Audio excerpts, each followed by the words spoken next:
Vivimos bajo la ilusión de la permanencia.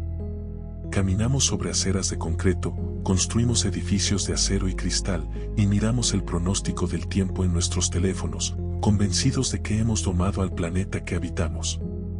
Creemos que la naturaleza es un jardín predecible, un telón de fondo dócil para la historia humana. Pero esta es una mentira reconfortante. La Tierra es violento y, a menudo, incomprensible. A lo largo de los siglos, nuestro planeta ha manifestado comportamientos tan extraños, tan fuera de la norma, que quienes los presenciaron creyeron estar viviendo el fin de los tiempos. Nivel 1. La superficie. En este primer nivel de nuestro descenso, nos encontramos con eventos que, aunque famosos y ampliamente documentados, siguen produciendo un escalofrío cuando analizamos sus detalles. Son fenómenos que dejaron cicatrices visibles en la historia humana reciente, recordatorios bruscos de que el cielo sobre nuestras cabezas no siempre es un refugio seguro. La mañana del 30 de junio de 1908, en la remota región de Siberia Central, el cielo se partió en dos. Los testigos presenciales, miembros de la etnia evenki que habitaban la taiga, describieron haber visto un segundo sol brillando con una intensidad cegadora, cruzando el horizonte a una velocidad vertiginosa. Segundos después, un pilar de fuego se elevó hacia la atmósfera y una onda de choque colosal barrió la Tierra. El impacto fue tan masivo que los sismógrafos en Inglaterra captaron las vibraciones, y los barómetros en Washington DC registraron las fluctuaciones en la presión atmosférica. Durante las noches siguientes, los cielos de Europa y Asia brillaron con una luz plateada tan intensa que se podía leer un periódico a la medianoche en las calles de Londres. Este evento, conocido como el evento de Tunguska, liberó una energía equivalente a 1500 veces la bomba de Hiroshima. 80 millones de árboles fueron derribados en un área de más de 2000 kilómetros cuadrados, dispuestos en un patrón radial perfecto, como fósforos esparcidos por la mano de un gigante. Pero lo verdaderamente perturbador llegó casi 2 décadas después, cuando el científico soviético Leonid Kulik logró organizar la primera expedición al epicentro en 1927. Kulik esperaba encontrar un inmenso cráter y los restos de un meteorito de hierro. Sin embargo, en el centro exacto de la devastación, no había ningún cráter. Los árboles en el punto cero seguían en pie, aunque carbonizados y despojados de sus ramas, como postes de telégrafo quemados. No había restos del impactador. La teoría científica actual sostiene que un asteroide o cometa de hielo se desintegró a varios kilómetros de altura, provocando una explosión en el aire que incineró la superficie sin tocarla. Pero la ausencia física de un objeto celeste dejó un vacío que durante años fue llenado con teorías que iban desde agujeros negros microscópicos hasta antimateria. Tunguska sigue siendo el recordatorio definitivo de que una roca espacial puede borrar una ciudad del mapa sin siquiera tener que tocar el suelo. Avanzando un poco hacia atrás en el tiempo, encontramos un evento donde la naturaleza no atacó con fuego, sino con hielo, hambre y oscuridad. El año 1816 es recordado en los anales de la historia como el año sin verano. Todo comenzó a miles de kilómetros de las grandes capitales europeas, en las islas de la actual Indonesia. El monte Tambora, un estratovolcán gigantesco, hizo erupción en abril de 1815 en lo que se considera la explosión volcánica más poderosa de la historia humana registrada. La montaña perdió más de 1000 metros de altura en cuestión de días y expulsó decenas de kilómetros cúbicos de ceniza y aerosoles de azufre hacia la estratosfera. Esta capa de aerosoles envolvió el globo terrestre como un velo mortuorio, reflejando la luz solar de vuelta al espacio. Los efectos se sintieron con toda su furia al año siguiente. En pleno mes de junio de 1816, tormentas de nieve azotaron la costa este de los Estados Unidos. En julio y agosto, los ríos de Pensilvania se congelaron. En Europa, las cosechas de trigo, avena y patata fracasaron catastróficamente por las heladas fuera de temporada y las lluvias torrenciales constantes. El cielo tenía un color amarillento y perpetuamente nublado. Las revueltas por comida estallaron en Francia y Gran Bretaña, la hambruna y el tifus diezmaron poblaciones enteras. Fue bajo este cielo apocalíptico, confinados en una villa suiza debido a la lluvia incesante, que un grupo de escritores decidió contar historias de terror para pasar el tiempo. De ese encierro provocado por una anomalía climática nacieron dos monstruos literarios inmortales, el vampiro de John Polidori y Frankenstein de Mary Shelley. La criatura de Shelley, construida a partir de la muerte y animada por la electricidad, es un reflejo directo de la desesperación, el frío y la oscuridad de un mundo donde el sol, aparentemente, había decidido apagarse. Y si el cielo puede oscurecerse, también puede sangrar. Entre el 25 de julio y el 23 de septiembre de 2001, los residentes del estado de Kerala, en el sur de la India, vivieron una pesadilla surrealista. Nubes oscuras se agruparon sobre la región, seguidas de fuertes truenos, y luego, comenzó a llover sangre. Literalmente. Un líquido rojo escarlata caía del cielo, manchando la ropa de la gente en las calles, tiñendo las hojas de los árboles y acumulándose en charcos que parecían escenas de un crimen masivo. La lluvia roja cayó en chubascos cortos pero intensos durante semanas. El pánico inicial dio paso a la confusión científica. ¿Qué estaba cayendo del cielo? Los primeros análisis descartaron polvo del desierto del Sáhara, la explicación más común para las llamadas lluvias de sangre en Europa. Al observar el agua bajo el microscopio, los científicos encontraron algo inquietante: millones de células rojas, sin núcleo, que se asemejaban asombrosamente a glóbulos rojos humanos o animales. Durante un tiempo, una teoría audaz cobró fuerza. El físico Godfrey Lewis propuso que las células eran de origen extraterrestre, microorganismos transportados por un cometa que se desintegró en la atmósfera superior, sembrando las nubes con vida alienígena en un ejemplo moderno de panspermia.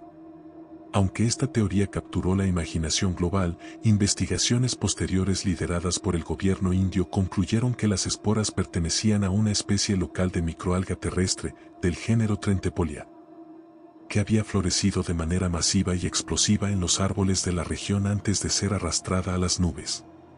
Aún así, la imagen de un monzón rojo, de tormentas que derraman lo que parece ser sangre sobre una población aterrorizada, permanece como uno de los espectáculos más macabros de la naturaleza.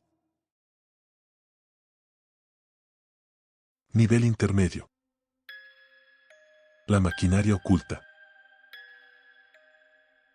A medida que descendemos al nivel intermedio, la escala de los eventos cambia. Ya no se trata solo de meteoritos visibles o volcanes estruendosos. Entramos en el terreno de las fuerzas invisibles, venenos indetectables y tormentas de energía pura.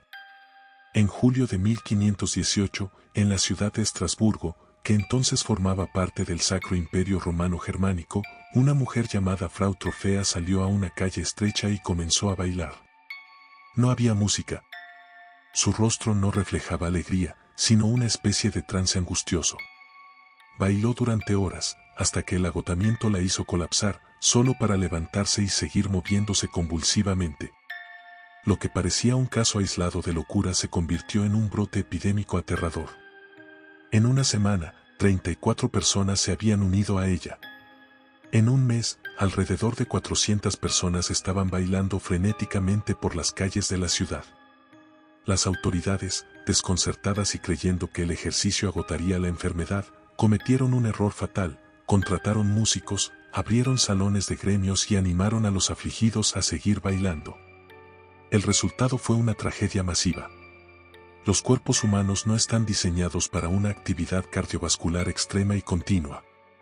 Hombres, mujeres y niños comenzaron a morir de infartos, derrames cerebrales y agotamiento severo en plena calle, con los pies ensangrentados y los rostros contorsionados. Decenas morían cada día. Durante siglos, esto se consideró un misterio médico inexplicable o un caso extremo de histeria colectiva religiosa impulsada por el miedo a la peste y el hambre. Sin embargo, la ciencia moderna ha puesto sobre la mesa un culpable natural oscuro e insidioso: el cornezuelo del centeno, o Claviceps purpurea. El cornezuelo es un hongo parásito que crece en los tallos del centeno, especialmente en temporadas de mucha humedad. Este hongo produce alcaloides tóxicos extremadamente potentes, incluyendo la ergotamina, una sustancia que es la precursora química del LSD moderno. Si el centeno infectado se muele y se convierte en pan, los efectos al consumirlo son devastadores.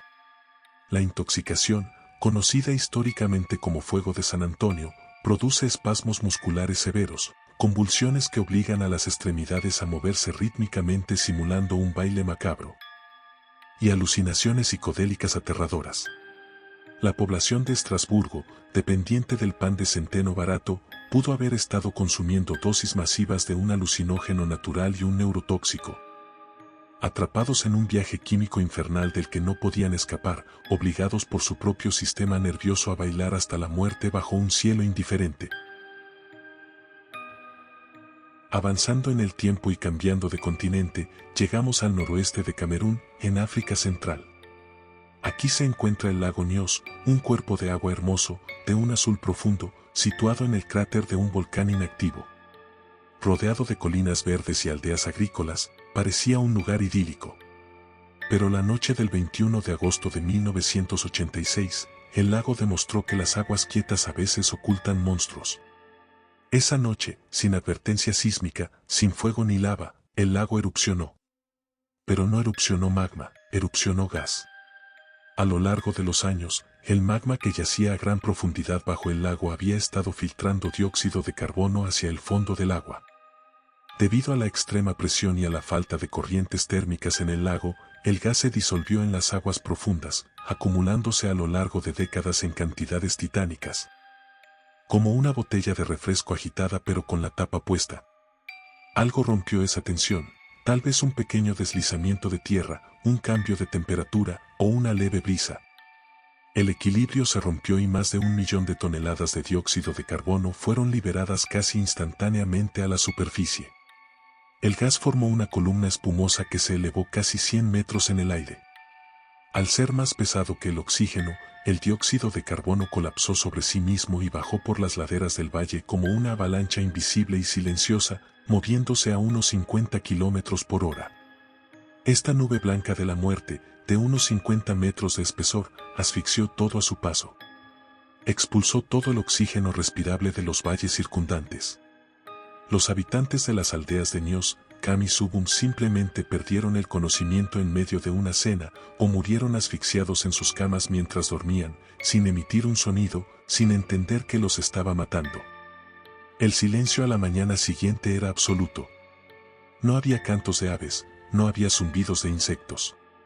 Los rebaños de ganado yacían muertos en los campos como juguetes rotos. Alrededor de 1.746 personas perdieron la vida en cuestión de minutos. El desastre del lago Nyos es uno de los eventos naturales más letales y silenciosos de la historia humana, una erupción límnica que nos recuerda que la asfixia total puede surgir del fondo de un lago Pacífico.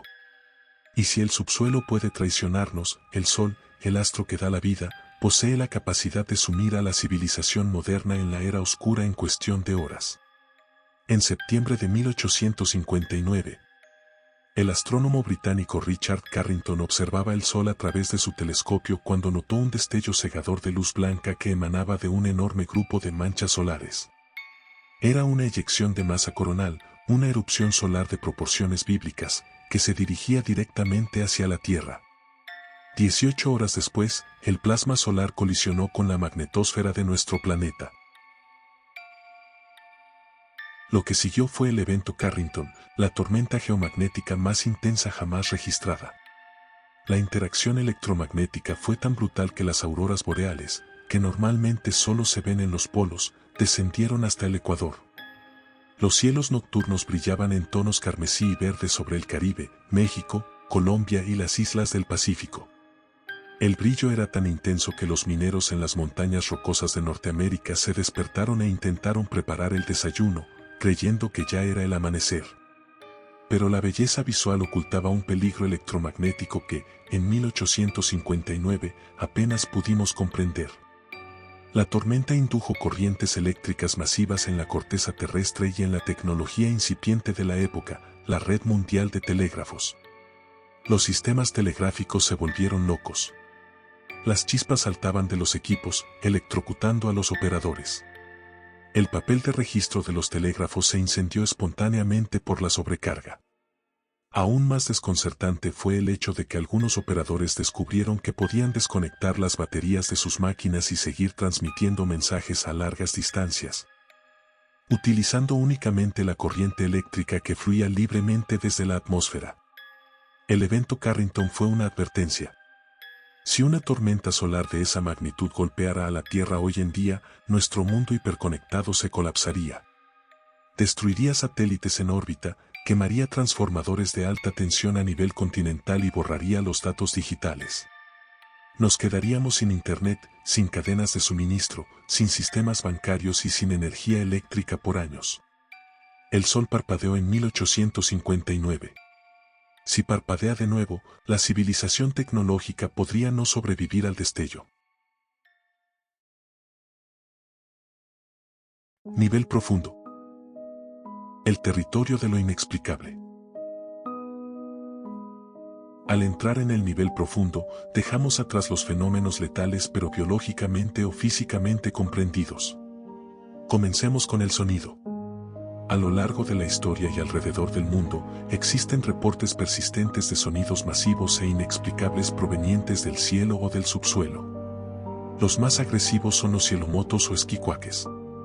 Quienes los escuchan los describen como disparos de artillería pesada o explosiones sónicas enormes que sacuden las ventanas y el suelo, pero no hay nubes de tormenta, ni terremotos registrados, ni aviones supersónicos en la zona.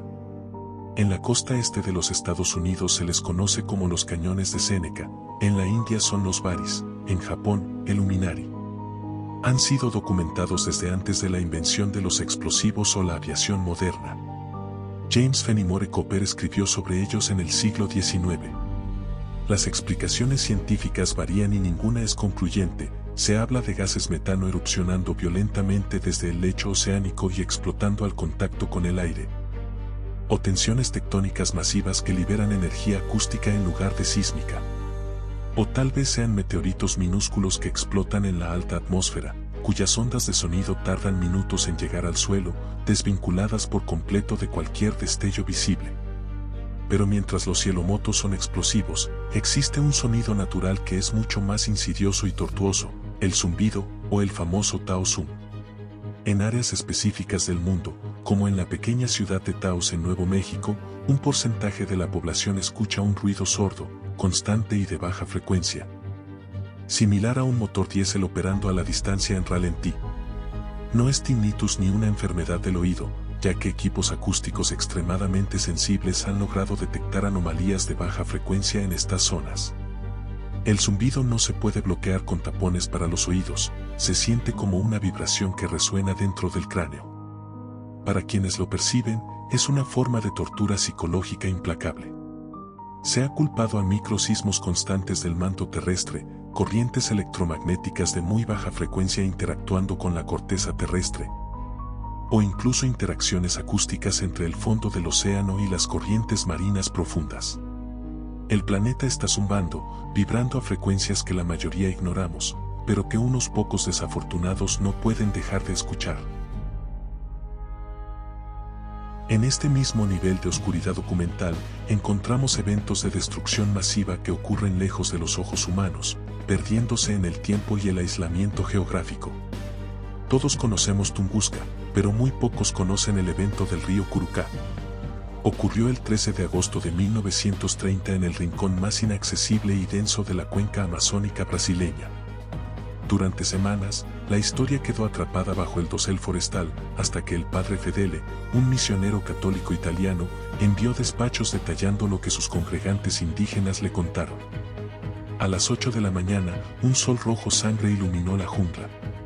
El cielo se oscureció súbitamente y un ruido aterrador, seguido por una serie de explosiones colosales ensordecedoras, sacudió la tierra con tanta violencia que fue registrado por sismógrafos en La Paz, Bolivia, a más de 1000 kilómetros de distancia.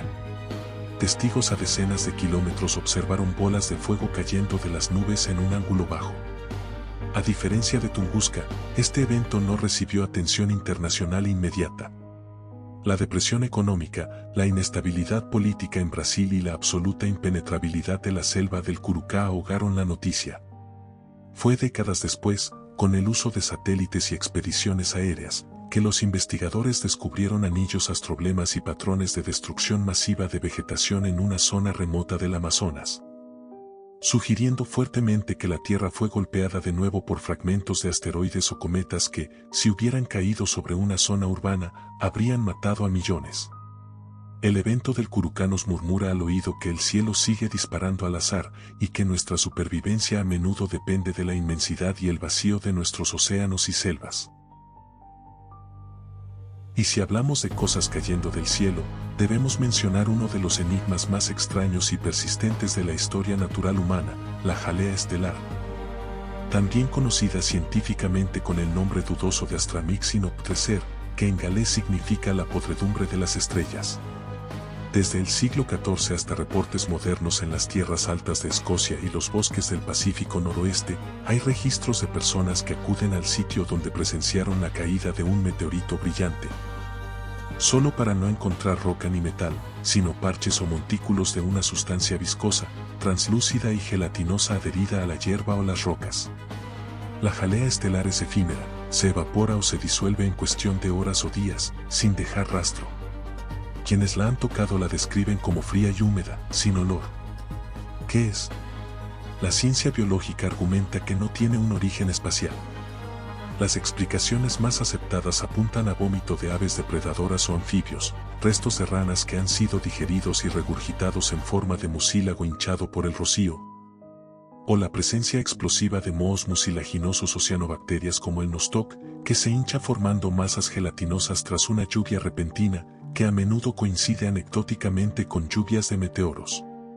Sin embargo, la persistencia de los reportes que vinculan directamente los avistamientos de bólidos cruzando el cielo atmosférico y el hallazgo de esta biomasa inexplicable minutos después en el suelo congelado, mantiene viva la duda. ¿Estamos malinterpretando una coincidencia biológica, o hay algún proceso atmosférico, una reacción química de plasma y polvo estelar frío, que se condensa y precipita de una manera que la química moderna aún no se molesta en catalogar? Nivel final. El abismo del tiempo profundo. Hemos llegado al fondo. El nivel final. Aquí, las escalas de tiempo y la magnitud de los eventos hacen que las catástrofes de los niveles anteriores parezcan pequeños contratiempos temporales. Estos son los eventos que modelaron el destino del planeta a nivel planetario y molecular. Son historias de destrucción a escala de eones, eventos donde el universo impone su brutal entropía y la vida misma es llevada al borde de la erradicación total, no por asteroides, sino por fuerzas geofísicas incomprensibles y la simple química del universo. Empecemos con un descubrimiento moderno sobre el pasado antiguo que aterra a los astrofísicos, los eventos Miyake. El Sol no siempre avisa antes de golpear. En el año 2012, la investigadora japonesa Fusa Miyake estaba analizando los anillos de crecimiento en cedros japoneses milenarios cuando notó una anomalía imposible. En los anillos correspondientes al año 774 después de Cristo, había un pico astronómico de carbono 14. El carbono 14 se crea en la atmósfera por la interacción de la radiación cósmica. Un salto tan extremo en los niveles de isótopos significaba que, en ese año específico, la Tierra fue bombardeada por una tormenta de radiación cósmica de proporciones catastróficas. Cuando los científicos revisaron muestras de núcleos de hielo de la Antártida, confirmaron el evento. Hubo un diluvio de partículas de alta energía. Inicialmente, se asumió que fue una superllamarada solar, decenas de veces más poderosa que el evento Carrington. Pero los modelos de la física solar indican que nuestro Sol probablemente no es capaz de producir una llamarada de esa magnitud sin desestabilizarse severamente. Si no fue el Sol, la alternativa es mucho más oscura. La Tierra pudo haber sido rozada por un estallido de rayos gamma. La energía liberada por la colisión de dos agujeros negros o estrellas de neutrones a años luz de distancia. En el año 774 después de Cristo, durante la Edad Media, los cronistas anglosajones escribieron haber visto un crucifijo rojo apareciendo en el cielo oscuro después del atardecer. Fueron testigos de la atmósfera superior ardiendo en radiación pura. Los eventos Miyake, se han descubierto otros en los años 993 después de Cristo, 660 antes de Cristo y otros más antiguos.